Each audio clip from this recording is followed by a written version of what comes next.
Southern New England's trusted news source, ABC6 News at Noon.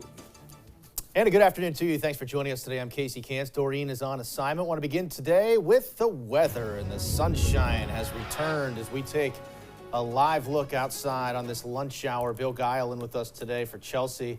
And Bill, looking like we're really beginning a nice stretch through the weekend. We could still really use some rain, but this sunshine and nice temps, we'll certainly take those too. Yes, indeed, and low humidity, and that's going to last a couple of days. And boy, yeah, we've got a nice little stretch going into the weekend, although it does start to get back to summer as we head towards next week. Outside right now, the temperature's made its way up to 81 degrees in the city. Same story as you get over towards TF Green and Warwick and Attleboro as well. A little cooler down along the coast. Not much, though, because the wind direction is out of the west. We do have sunshine out there. A lot of those fair weather clouds are starting to mix in. Those alto cumulus clouds, not really going to do much. So we will see temperatures today climbing up to around 84 this afternoon and then slowly settling back as we go through the evening hours. We're looking at a very nice day. If you're heading around the bay today, high tide is coming up pretty soon, 1:30 this afternoon. Seas running about 2 to 4 feet. The water temperature is pretty mild as well, now into the low and mid-70s. Forecast for tonight, look for overnight lows to be dropping down into the mid-60s, but it's a gorgeous evening we'll be looking at. Just a few passing clouds, then mainly clear. And tomorrow, things heat up even further, heading into the upper 80s. A few spots could hit 90 degrees. Stays quite comfortable in terms of humidity levels. We'll look at all the forecast details for you coming up in just a little bit. Casey? Thanks, Bill. We'll check back in. An ABC6 News update now out of Providence. And we are learning more today about a block party on the 4th of July that ended with a controversial police response and 4 people taken in handcuffs. Providence police now releasing body camera footage from that night. This is the mother of 2 of the people arrested is speaking out, claiming her children were unfairly targeted by police. ABC6 News reporter Natalie Nuri joining us live in studio today with those details. Natalie, good afternoon. Hi, Casey. Today, we were told by neighbors that this 4th of July block party has taken place for over 30 years. Now, body cam footage is being released by Providence police from that night, showing what some are calling excessive force by officers. Providence police releasing new body camera footage from a block party back on the 4th of July. According to police, officers first arrived at Glenham and Taylor Streets because of a noise complaint call. What they found was a fire that was set by fireworks going off in the middle of the street. Instead of them focusing on the fire, they were walking past the fire going to my sister's house and taunting my son. And he was taunting them right back. And you see this officer reach over and he's pulling at my son, pulling at him. The mother of 2 of the 4 people arrested that night, speaking exclusively to ABC6 about the force used by Providence police. She claims her sister, who lives on that street, as well as her sons, seem to be the target of attack. All of a sudden you hear, oh! And I think that's when the officer choked Shannon and hit her. Mm-hmm. And the camera went down and I didn't see anything else after that. The body cam video just released by Providence police shows officers making several arrests. In some of the video, officers can be seen holding down individuals being arrested as onlookers yell for them to let them go. Police confirmed to ABC6 that they were forced to use pepper spray on the crowd while making arrests that night. He's telling me, Ma, I didn't swing on him. This guy was pulling on me and I didn't know what was going on. So if I hit somebody, it's because I thought they were trying to harm me. Now, according to police, 2 people were charged with resisting arrest, 1 person with obstruction charges, and another person was charged with simple assault. The incident remains under investigation. In the newsroom, Natalie Nori, ABC6 News. Okay, Natalie, thank you for that. Other headlines are following for you today. One of the men accused in a Valentine's Day deadly shooting in Newport pleaded not guilty in front of a judge this morning. Dwayne Logan facing a murder charge after the shooting that happened at the Friendly Sons of Newport Social Club. 2 people were shot. One of them, a 25-year-old man, was killed. Shamik Steele was also indicted on a single murder charge. He pled not guilty. A 3rd man, Xavier Perry, was arraigned yesterday, pleading not guilty. Now to an ABC6 update, we are learning that the vehicle that rammed into a building this morning on Atwells and Academy was a stolen vehicle, and that driver fled the scene, according to police. This happened just before 5:30 this morning. There was also a second vehicle involved. Its occupants were taken to Rhode Island Hospital. with minor injuries. An East Providence man scheduled to be in court today. 50-year-old Antonio Lopes is facing a DUI charge after police say he slammed his car into an apartment on Evergreen Drive in East Providence. We're told no one was inside the apartment when that crash happened.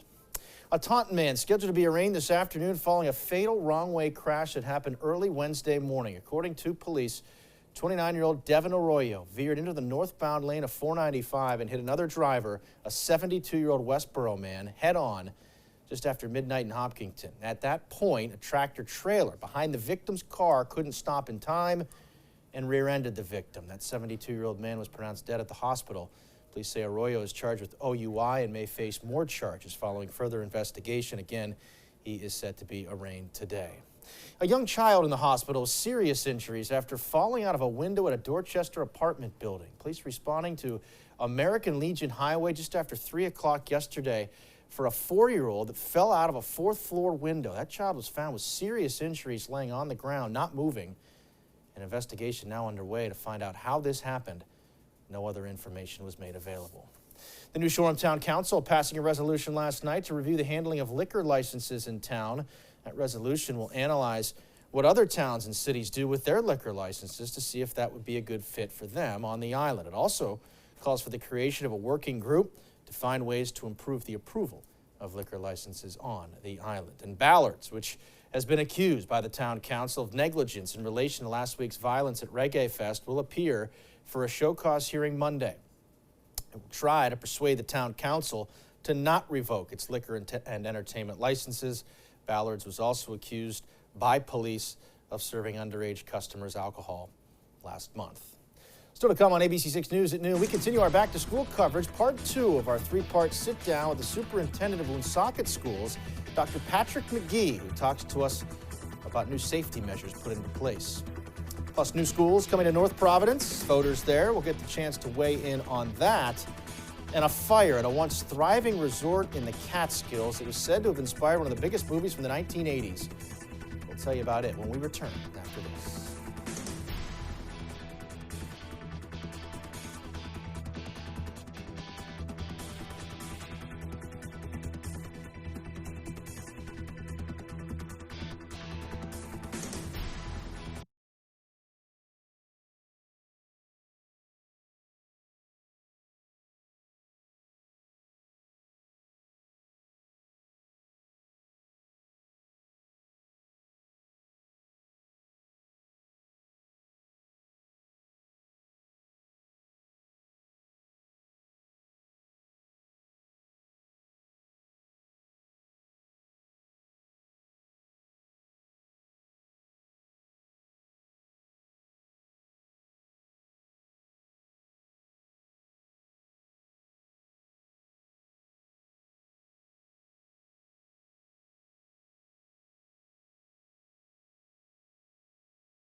Welcome back. Well, we are counting down to the start of the new school year, and today we are continuing our 3-part conversation with Woonsocket School Superintendent Dr. Patrick McGee. Dr. McGee telling us, handling school violence and threats has become increasingly difficult, even frustrating, he says, because of the rise of social media. The school district had multiple arrests last year after threats, and they also had a large fight at the high school, forcing multiple lockdowns. Dr. McGee says they've been working around the clock to make school a safer place for students and teachers, including a first-of-its-kind practice in the state, as Woonsocket High School has implemented teen mental health first aid, train students to help support their peers. You know, if there was an incident that maybe the administration or the teachers were not aware of and the students were aware of, you know, the students would reach out to an adult, let them know, or even just communicate with their peers and say, hey, look, you know, you really need to see an adult about this before it gets out of control or gets out of hand. We're also going to be training peer mentors at the high school, and this is sort of exclusive of the mental health first aid. We have our upperclassmen that are trained to support and act as peer mentors for underclassmen. So we're going to continue to do that at the high school. And this program actually started last year in partnership with Bradley Hospital, made possible through a mental health grant. Dr. McGee also tells us Woonsocket is continuing their partnership with the Nonviolence Institute in Providence. Representatives from that will be at the September school committee meeting to present plans to assist Woonsocket in keeping their schools safe this year. Part 3 of our conversation coming up tomorrow morning on Good Morning Providence. In North Providence, part of back-to-school season will include a push for 3 new elementary schools. Voters there will be asked to approve a referendum vote that would finance 3 new schools. Of the 5 elementary schools in town, Olney and McGuire are already brand new, with state-of-the-art features administrators want to bring to the other 3 schools. The superintendent says teachers at the 2 new buildings have the best resources for high-quality instruction. And I just think the research is really clear about going to brand new buildings and the impact that top-of-the-line facilities can have on teaching and learning and student achievement. I think it's great that we're going to build 3 new elementary schools on the existing 3 sites, so there won't be any swing spaces involved, and we also will be able to keep the concept of the small neighborhood school, which what North Providence is really known for.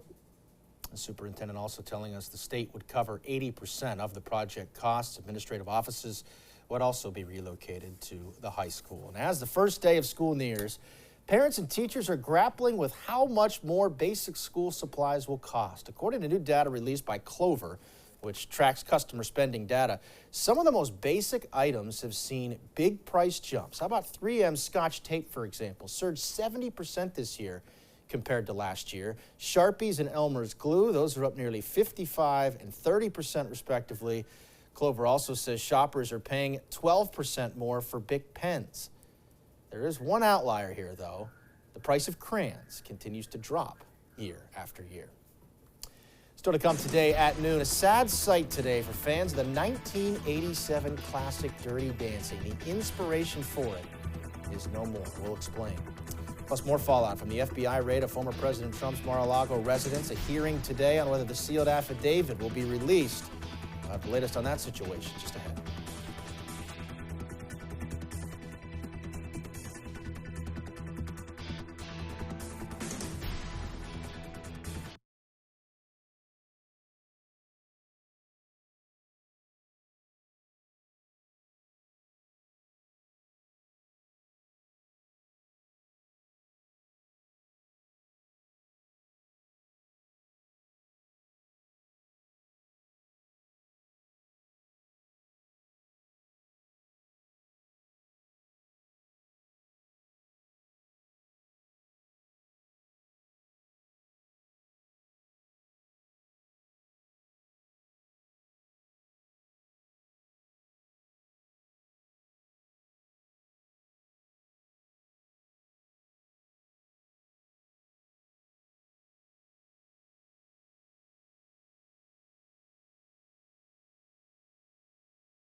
And now, your ABC6 Storm Tracker weather.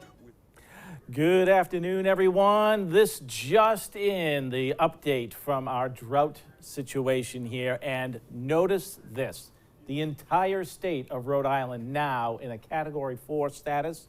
In other words, extreme drought conditions. We really have to crack down on the water restriction situation now at this point. And I don't see any significant rainfall coming our way for at least the next 5 days. So this is just going to continue to really be a problem. So here's what we're looking at now in terms of how uncomfortable the air has been feeling. Well, hey, it's feeling pretty good over the past day or so. And today, just as well, we're looking at the dew points that are down into the 50s. So when we're there, yeah, it's pretty nice, enjoyable day to be out and about. And it's still going to be in that same zone for tomorrow, but slowly creep up as we move through the weekend and get into next week. And then the humidity really punches in. And then that's when our next real rain threat begins to move in as well.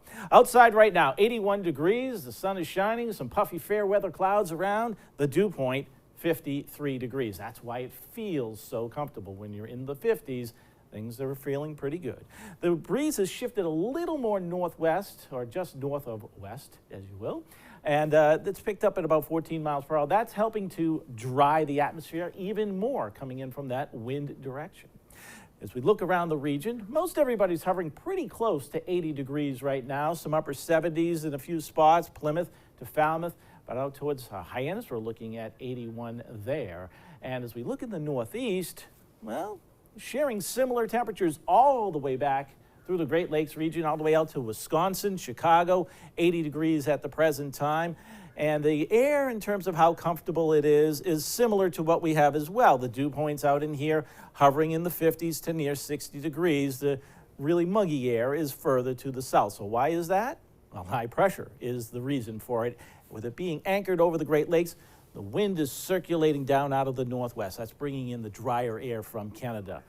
That was our system yesterday that brought us a little bit of rainfall, a lot of clouds, a bit of wind as well. That's now pulling away, and we're pretty much done with that. So here's how this plays out on our weather maps this afternoon. Again, look for the continuation of sunshine to mix with clouds. Then a very nice evening coming in tonight, and a gorgeous day tomorrow, getting a little warmer than today, in fact. We'll see highs climbing well into the 80s. We'll check that out in just a second. Heading into the weekend, we get on the backside of the high pressure area, so the wind direction becomes more southwesterly. You'll slowly begin to notice a little bit of the mugginess creeping into the area as we go through the weekend. And this system is our next threat for showers as we go into Monday night, Tuesday, and Wednesday. But let's take a closer look at how this all plays out in the near term for us. Again, mixture of sun and clouds this afternoon. 77 to 84 degrees, coolest right at the coast and out on Cape Cod. Overnight tonight, gorgeous night. Nice, pleasant night for sleeping as overnight lows drop down into the low and mid 60s. Bright sunshine, a few high clouds for tomorrow afternoon, well into the 80s. A few spots could hit 90 degrees, anywhere from, say, Pawtucket up to Norwood. Perhaps that'll be the case. We'll be looking for that. Going into the weekend, some clouds will be around with partial sunshine. Get into the afternoon, we're into the mid-80s, a little more humid. This model's trying to show a shower. I don't believe it. Doesn't look like it's going to happen. I think that's suffering a little bit of feedback in there. For the weekend overall, look for a mixture of sun and clouds. Temperatures mostly in the mid-80s. Then Monday, Tuesday, and Wednesday, when the humidity really pushes in, that's when we start to get a shower threat. Not an all-day washout, but perhaps some needed rainfall. We'll take whatever we can get. That's your latest forecast. Casey? Can't say that enough, Bill. Thank you for that. Real tough news today. Dirty Dancing fans lamenting the loss of the resort that inspired the movie. The long-closed resort in New York's Catskills destroyed in a fire this week. The resort attracted hundreds of thousands of vacationers after World War II. It was said to have inspired the classic 1987 movie starring Patrick Swayze and Jennifer Grey. The cause of that fire has not been determined. Still to come today at noon, a Florida judge holding a hearing to decide whether to release a sealed affidavit from the raid of former President Trump's Florida residence. We'll have the latest on that just ahead.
Welcome back. Checking some national headlines today. This afternoon, a federal judge in Florida will consider if the affidavit that was the basis for the search warrant executed on former President Trump's Mar-a-Lago estate should be made public. ABC's Zoreen Shah has more. This afternoon, the Florida federal judge who approved the search warrant on former President Donald Trump's home will be hearing arguments from opposing sides on whether to unseal the affidavit that led to the raid. The federal judge's decision to authorize the search has been under intense scrutiny, with growing calls from Trump allies to reveal the contents of the affidavit. Media organizations, including ABC, went to court to unseal the document, citing the historic importance of these events. Even Trump has said he wants it released in the interest of transparency. The Justice Department filed its opposition to the release with the court, saying making it public would cause significant and irreparable damage to the current criminal investigation and likely chill future witness cooperation in this, and would likely compromise future aspects of the investigation. If you release the probable cause affidavit, I'm not sure how they could go forward. The media organizations have asserted the redactions of sensitive information in the affidavit would address those DOJ concerns. The raid on Trump's home came after a subpoena had been issued to return documents he had removed from the White House. According to the DOJ, a total of 27 boxes were seized from his estate during the search, including 11 sets of the most highly classified information. Several Republicans and other Trump supporters have been expressing outrage against the FBI and DOJ since the search warrant was executed on Trump's home. Some online even threatening to physically harm the federal judge and members of the FBI, prompting former Vice President Mike Pence to say the threats of violence need to end. And these attacks on the FBI must stop. Calls to defund the FBI are just as wrong as calls to defund the police. Trump has called on the federal judge hearing the case to recuse himself. He highlighted political donations that he's made to Democrats, but this comes despite the fact that he has also made political donations to Republicans. It's unclear when the judge will make his decision. Zoreen Shah, ABC News, Washington. And coming up, we get a final check of Bill's forecast. Stay with us.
You know, we talked a little bit about this morning with how nice it is and how nice it's going to be, but the importance of that rain, we cannot overlook that right now. Right. It's just, the ground is just so dry. Yeah. And there's no sign of anything that's going to be really even scratching the surface of what we need coming for several days. We really need a pattern change for that to take place, and that's just not in the cards right now. We're going to continue with the very dry conditions as we head right through the weekend. It's a comfortable day. It's a gorgeous day to be out and about, a nice breeze. sunshine, temperatures in the low 80s, feeling quite comfortable. Great day if you're going to be doing anything. Maybe if you're grilling this evening, things will be spectacular for that. And then tomorrow, another beautiful day, a little bit warmer, upper 80s to near 90. You'll notice just a little bit of the mugginess over the weekend with a mixture of sun and clouds. Then the humidity moves in early next week, and then we finally get a threat of some showers, not necessarily all day rains or washouts, but we'll take every little bit that's potentially down the pike. We need it. Thanks, Bill. Appreciate that. Thank you, folks, for watching today as well. The news continues first at 4. And for news and weather anytime, check us out at abc6.com. Have a great rest of your Thursday.